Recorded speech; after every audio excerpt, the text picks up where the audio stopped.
Alright, so many Unitarian theologies, they declare the Trinity as polytheism because they refuse to understand the Trinity.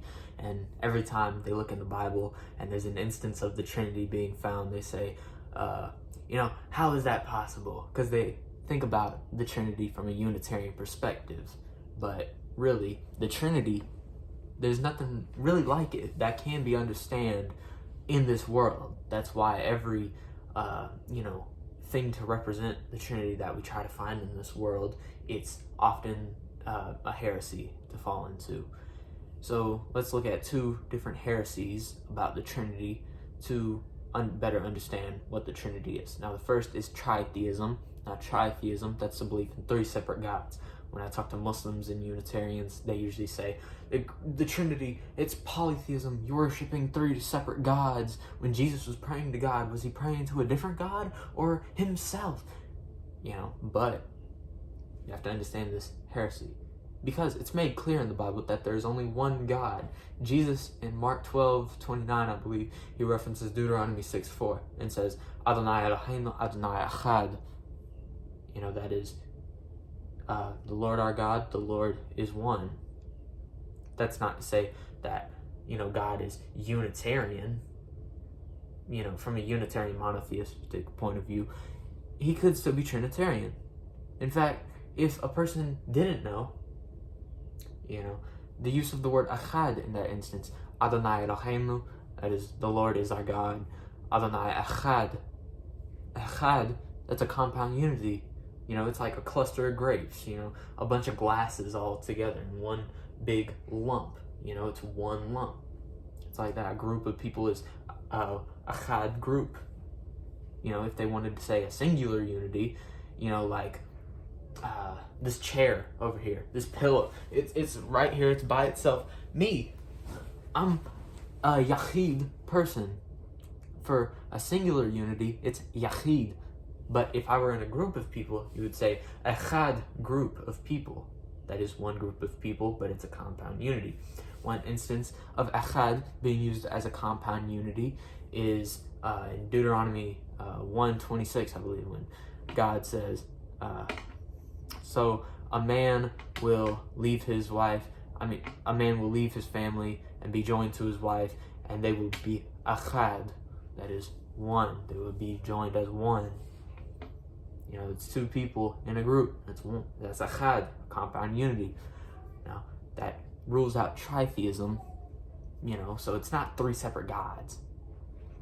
And then there's also modalism, which is that there's one God who takes the form of the Father, the Son, and the Holy Spirit.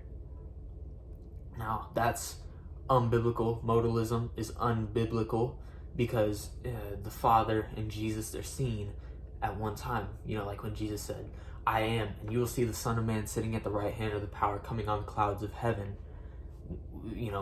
Jesus sitting at the right hand of the power. Who's the power? The power is the Father. So it's the Father and Jesus coming at once. So it's not like they could be different at different times. Also, we have to understand that God is outside of space and time. But, so modalism, it's unbiblical. It has no foundation biblically. You can't attribute modalism to Christianity as a whole because it's clearly unbiblical.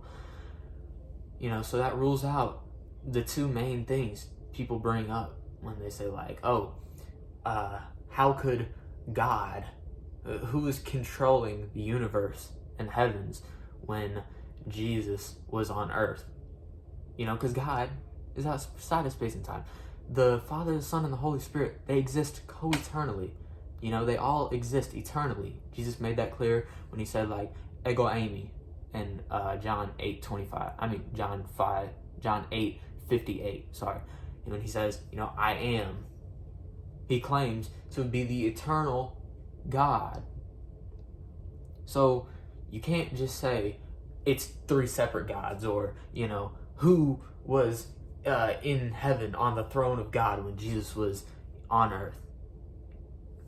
It's ruled out biblically. So don't attribute, polytheism to Christianity. Because that really is what a lot of Muslims do. They attribute Christianity to polytheism. It's like, no, if you took the time to understand Trinitarian monotheism, then you would understand it's strictly monotheistic. Right? But people are not willing to understand because they've been blinded by their own pride and arrogance. And, oh, Unitarian Christianity, that's true. It's the only way to go. You know, if you worship a man, you crazy. It's like you're refusing to understand. And 2 Timothy 2:23, it says, we as Christians should not engage in frivolous debates, frivolous arguments, because being quarrelsome is not an attribute of a servant of God. Now, as a conclusion, let's come up with a definition for the Trinity. Now, there's nothing we could associate with the Trinity with respect to human interactions with reality, mostly because God is outside of space and time. That's like a one-dimensional being trying to picture 4 dimensions, trying to picture something that's above him. If God is outside of space and time, who knows what other dimensions of reality there are that we couldn't even begin to comprehend or understand. Now, the Trinity, you've heard this before. It's the Father, the Son, and the Holy Spirit. They all take the title of God, the everlasting God. But the Father is not the Son. The Father is not the Holy Spirit. The Holy Spirit is not the Father. The Holy Spirit is not Jesus. Jesus is not the Father. And Jesus is not the Holy Spirit. Yet they all coexist as one God. That's a clear explanation. I'd be happy to talk it through with you in the comments, but don't come at me with all that. Oh, that doesn't make any sense. God doesn't have to make sense to you. In fact, like the book of Job, you think Job understood God's plan? No. And that's something with logic. We can understand the logic of, one of the divine council went to God and said, okay, let's test out Job to see if he's really a devoted servant, even through hardships. We can understand that. We can't understand something like the nature of God. You feel me? Okay.